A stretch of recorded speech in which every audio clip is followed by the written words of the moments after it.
প্রতিশোধ নিতে হবে না কারো। মানুষ অন্যায় করেছে, ধৈর্যের পরিচয় দিতে হবে, ছাড়ে থাকতে হবে, ছাড়। সচ্ছল অসচ্ছল অবস্থায়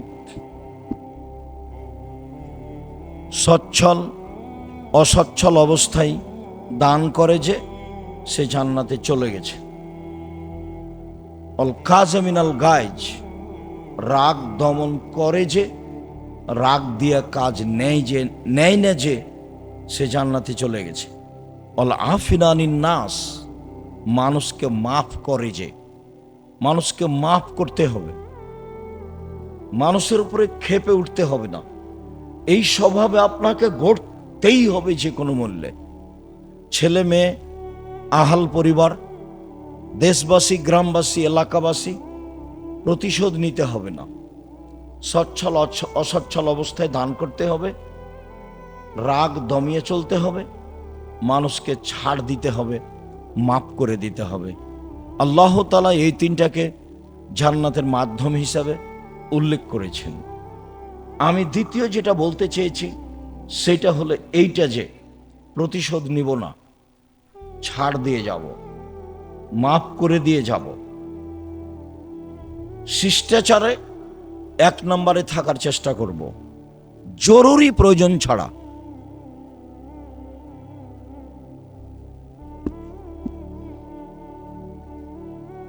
এই ছেলে, এটা কি তোমাদের কারণে হচ্ছে নাকি? তোমরাই কি কিছু করছো?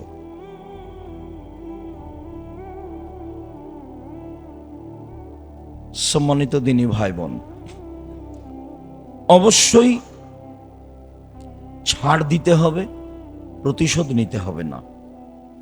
এইটাতে থাকার জন্য আমি আপনাকে অনুরোধ জানাচ্ছি, এই জন্য যে ভালো চাল চলনের নেকি বিচারের মাঠে নেকির পাল্লায় সবচেয়ে ভারী নেকি হবে। হজের নেকি যত ভারী, ভালো চাল চলনের নেকি তার চেয়ে 1,00,000 গুণ বেশি ভারী। উমরার নেকি যত ভারী, ভালো চাল চলনের নেকি তার চেয়ে 1,00,000 গুণ বেশি ভারী। সালাত, সিয়াম, জিকির আজকার, তাসবিহ তাহলিল, এসব নেকির যত ভারী, এর ওজন যত, ভালো চাল চলনের নেকি তার চেয়ে 1000 গুণ বেশি ভারী। মানুষের পাপ নেকি বিচারের মাঠে ওজন হবে মর্মে আমি অনুরোধ জানিয়েছি যে এখান থেকে নিয়ে যাব ভালো চাল চলন। প্রতিবেশী, দেশবাসী, আত্মীয় স্বজন কারোর সাথে মন্দ আচরণে জীবিকা নির্বাহ করতে রাজি নই। কারোর সাথে খারাপ আচরণ করে 1 দিন 1 ঘন্টা বাঁচতে রাজি নই। জুলুম করে, মানুষের ওপর অন্যায় বিচার করে, মানুষের বদনাম গীবাত করে, মানুষের মান সম্মান নষ্ট করে 1 দিন 1 ঘন্টা বাঁচতে রাজি নই। আল্লাহ রসুল বিদায় হজে অনেক কথা বলেছেন, তার একটা কথা বলেছেন, দেখো মানুষের মান সম্মান হচ্ছে কাবা ঘরের মান সম্মানের মতো। দেখো মানুষের মান সম্মান হচ্ছে হজের দিনের মতো। দেখো মানুষের মান সম্মান হচ্ছে মক্কা শহরের মতো। মানুষের মান সম্মান রক্ষা করার চেষ্টা করো। জাহেলিয়াতকে ভেঙে দিতে হবে। কুল্লু আমরিন মিন জাহেলিয়াত, জাহেলিয়াতের যুগে যত অপছন্দ নোংরা নীতি ছিল পুরুষ নারী মিলে, সবকে আমি পায়ের নিচে রেখে দিলাম। এই ভাষণ রাসূল সাল্লাল্লাহু আলাইহি ওয়াসাল্লাম বিদায় হজে দিলেন। আমি দ্বিতীয় চেয়েছি, অবশ্যই আপনি ছাড় দিয়ে মন্দ আচরণ ত্যাগ করে যে কয়েকদিন বেঁচে থাকবেন, বেঁচে থাকার চেষ্টা করবেন, আমার জরুরি অনুরোধ। 3, আপনার ছেলে মেয়ের উপরে জাতি নির্ভর করছে। আপনি আর আমি যেভাবে ছেলে মেয়ে মানুষ করতে চেয়েছি, এইটা দিয়ে জাতি রক্ষা হবে না। বাংলাদেশের ছেলে মেয়েরা শিক্ষা অর্জন করে ঠাকুরের গান বলে, ওমা তোমার আকাশ তোমার বাতাস। বাংলাদেশের ছেলে মেয়েরা শিক্ষিত নয়। বাংলাদেশের ছেলে মেয়েরা শিক্ষা অর্জন করে শহীদ মিনার তৈরি করে। শহীদ মিনার তৈরি করে ওদের কি হবে? এখন যে 2000 মানুষ মারা গেলে এদের কোন মিনার তৈরি করতে হবে? শহীদ মিনার যদি তৈরি করতাম তাহলে সৈয়দুস শুহাদা হামজা ইবনে আব্দুল মুত্তালিব, একবারে আদম থেকে নিয়ে কিয়ামত পর্যন্ত যত মানুষ শহীদ হয়েছে, যত মানুষ শহীদ হচ্ছে, যত হবে কিয়ামত পর্যন্ত, সবার চেয়ে দামি মানুষ হলেন হামজা ইবনে আব্দুল মুত্তালিব। শহীদ হিসাবে শহীদ মিনার তৈরি করলে তারই শহীদ মিনার তৈরি করতাম। তাহলে আপনি জাতির জন্য ছেলে মেয়ে মানুষ করতে পারেননি। ছেলে মেয়ে মানুষ করেছেন, ও হলো চোর ডাক্তার, ও হলো প্রতারক ধোঁকাবাজ ডাক্তার, রাসূলের আদর্শ বুঝেনি। তাহলে আপনি জাতির জন্য কি ছেলে মেয়ে মানুষ করলেন? আপনার ছেলে মেয়ে জাতিকে রক্ষা করতে পারলো না। বহু জায়গাতে আল্লাহ কোরআন মাজিদে বলছে, ফেরাউন তার সম্প্রদায়কে সৎ পথ দেখাতে পারেনি, ফেরাউন তার সম্প্রদায়কে সঠিক পথে পরিচালনা করতে পারেনি। ফেরাউনের এমনিতেই হুঙ্কার আর দাবি যে হামান উঁচু প্রাসাদ নির্মাণ করো, আমি মূসার রবকে হত্যা করব। আমি মনে করছি মূসা মিথ্যার ভিত্তিতে মূসা দিনরাত কাটাচ্ছে, ও আমাদের মান সম্মান নষ্ট করে দিবে। এসব ফেরাউনের এগুলো ফালতু কথা। ফেরাউন জাতিকে রক্ষা করতে পারেনি, এই কথা আল্লাহ কোরআন মাজিদে বহুবার বলেছেন। সে জাতিকে ভুল পথে নিয়ে গেছে। আপনি ছেলে মেয়ে মানুষ করলেন কি করতে? জমি চাষ করে খাওয়াই ভালো ছিল, দিন মজুরি করে খাওয়াই ভালো ছিল। রুজি তো হয় একটা। মূর্খ মানুষও তো ব্যবসা বাণিজ্য করতে পারে, ব্যবসা বাণিজ্য করে খেত। 25-30 বছর যাবত তাকে পড়ালেন, 40 বছর যাবত তাকে পড়ালেন, বিবাহ শাদী দিলেন না। 30, 32, 35 বছরে বিবাহ শাদী দিলেন, খালি বললেন ইস্টাবলিশড হতে হবে। বাহ, নিজের পায়ে দাঁড়াতে হবে। মেয়েও শিখলো চাকরি করব, তারপরে বিবাহ। জেনাতে সয়লাভ, জেনার বন্যা। ছেলেও বুঝলো তাই, মেয়েও বুঝলো তাই। এক সময় এই প্রজনন দেখা দিয়েছিল খুব বেশি ভাবে, যার কারণে হাজারো লক্ষ মেয়ে এখন বাংলাদেশে আছে যাদের বিবাহ হয়নি, যাদের বয়স 35, 40, 45, 50। তার মানে ওরা ইস্টাবলিশড হবে, তারপরে বিবাহ। সমাজের সেবা করবে, মাঠে নেমে যাবে। আমি আপনার ছেলে মেয়ে এভাবে লালন পালন করা চাইনি। আমি চেয়েছি আপনার ছেলে জাতিকে রক্ষা করুক। কিভাবে করবে সেটা আপনি দোয়া করেন আল্লাহর কাছে, ছেলে দোয়া করুক আল্লাহর কাছে, এবং সেই মানের বিদ্যা অর্জন করুক। জাতিকে পরকালমুখী করতেই হবে যে কোনো মূল্যে। জাতিকে বুঝাতে হবে মানুষের বিচার হবে, হক বাতিলের বিচার হবে, মানুষের মরণ হবে, মানুষ মানুষের কল্যাণে থাকবে। মানুষ মানুষের অর্থ সম্পদ লুটে নেওয়ার জন্য জন্ম নেয়নি, শিক্ষা অর্জন করেনি। মানুষ মানুষের মান সম্মানের হানি করবে এই জন্য মানুষ জন্ম নেয়নি, এই জন্য শিক্ষা অর্জন করেনি। সব ধরনের জাহেলিয়তকে, বন্যতাকে, বর্বরতাকে, ধোঁকাবাজিকে, শয়তানিকে, জুয়াচ্চরিকে, স্বৈরাচারীকে সব আল্লাহ রাসূল বিদায় হওয়ার দিন পায়ের নিচে রেখে দিয়েছেন। বলে গেছেন, জাতির সামনে শিষ্টাচার দিয়ে গেলাম। এক গিলাস পানি পান করলে 5টা বিধান লাগে। আপনি ছেলে মেয়ে এইভাবে মানুষ করেন।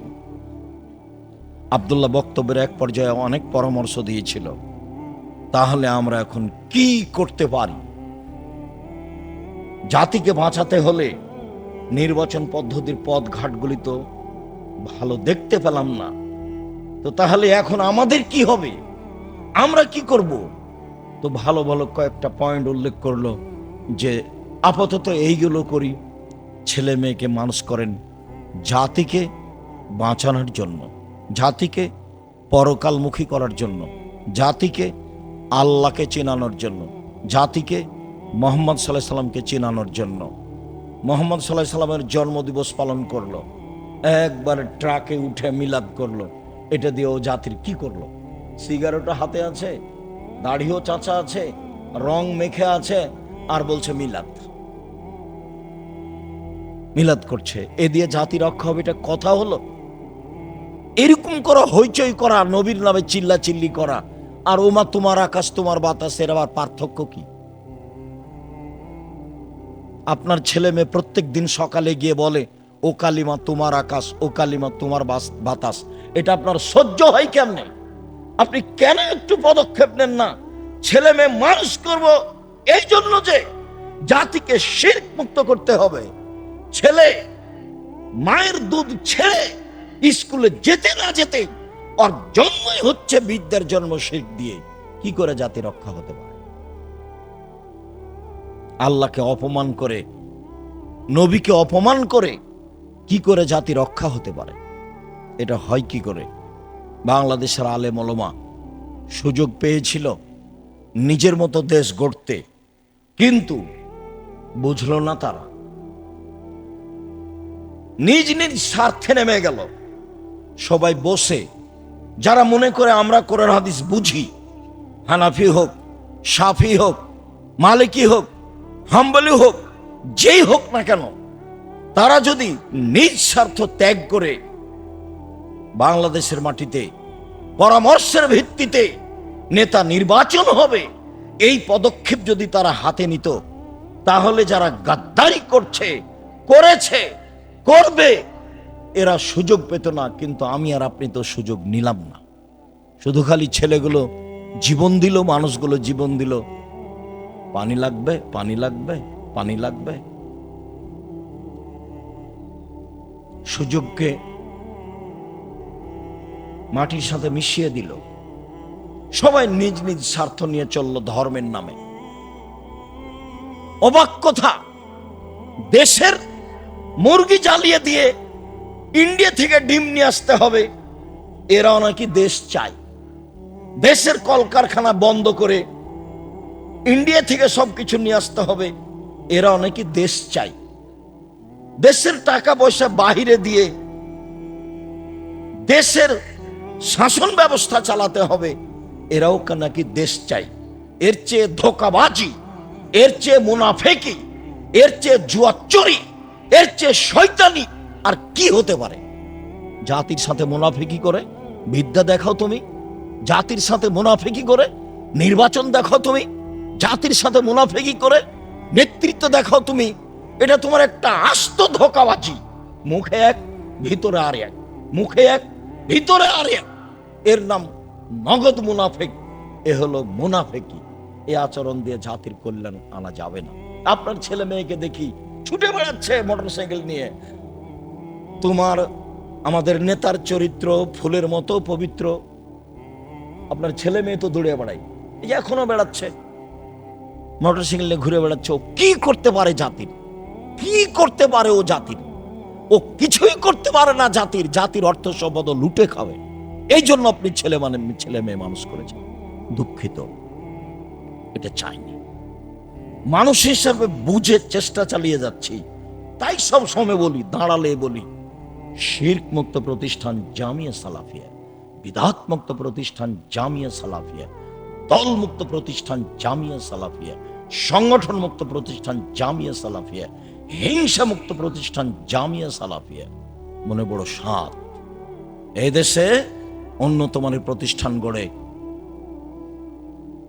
বাংলা, ইংরেজি, আরবি উন্নত মানের বাচ্চাদের শিক্ষা দিয়ে জাতির অন্যায়ের বিরুদ্ধে লড়বো। মুখে কলমে মিডিয়াই লড়বই। কতটুকু সফল? সফলতা যার হাতে আছে সে বুঝবে। সফলতা যার হাতে আছে ও বুঝবে। অবাক কথা, ক্ষমতা দিয়ে মানুষের চালচলন ঠিক করতে হবে, অবাক হিসাব। ফেরাউন ডুবে গেছে, মাঠ তো দখল হয়ে গেছে। মুসা আলাইহিস সালাম করলেই তো হয়। নদীর উপরে গিয়ে বালুর চরে চরে ঘুরে বেড়াচ্ছেন কেন?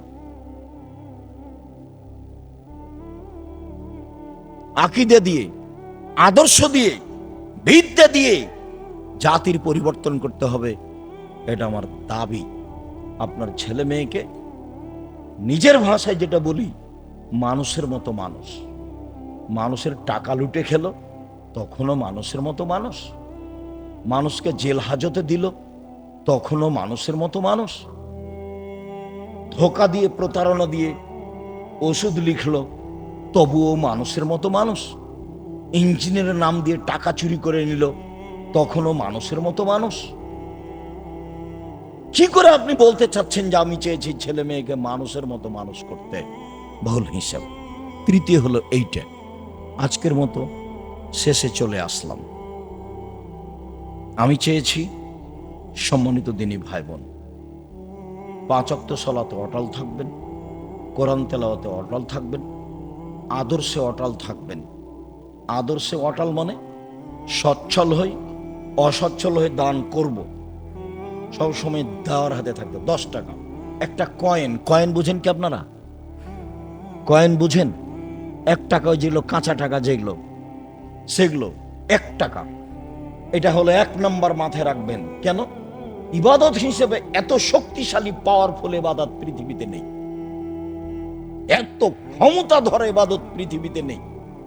একটা থেকে আর একটা ঘটিয়ে দিতে পারে এমন অবাক ইবাদত, তার নাম দান। আপনি টাকাটি দোকানপাটে খরচ করেছেন, এটা আমি চাইনি। সাধারণ খাবেন, থাকা খাওয়া হবে সাদা সিধে, পোশাক পাতি হবে সাদা সিধে, চাল চলন হবে সাদা সিধে। তাহলে এটা ঈমান, তাহলে এটা ঈমান, তাহলে এটা ঈমান। তোমরা শোনো না, তোমরা শোনো না, তোমরা শোনো না। মুহাম্মদ সাল্লাল্লাহু আলাইহি ওয়াসাল্লাম এভাবে বলছেন।